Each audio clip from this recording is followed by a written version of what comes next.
Yeah, in my book I quote from Dr. Michael Wolff, who worked in the underground facilities in Nevada and Arizona, and he said that the United States forces, in cooperation with the extraterrestrials, had developed both zero-point energy and cold fusion.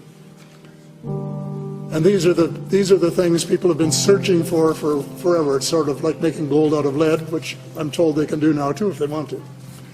So it's there, and even if it isn't, from what I know of the extraterrestrials, secondhand, from people who have talked to them and visited them and been abducted by them, they want us to save our planet.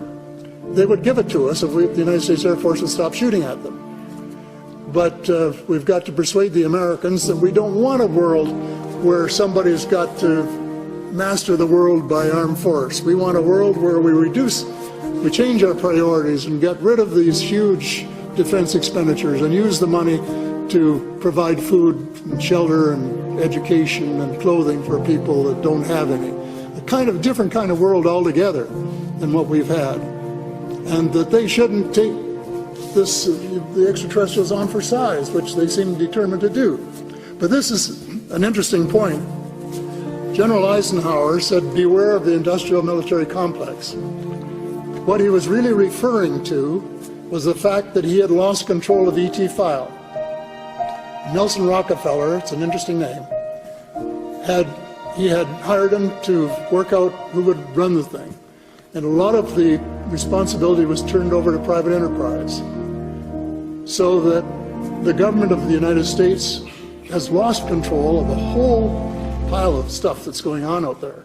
The President of the United States doesn't even know what's going on out there. And if he wanted to know, they would just say, Mr. President, you don't have clearance for that project. This is, what it is.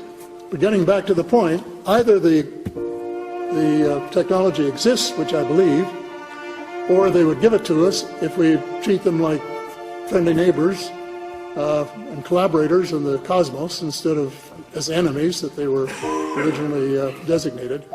Then there's no doubt that we could change the system in 10 years, which is about what we have to do if we change the banking system too.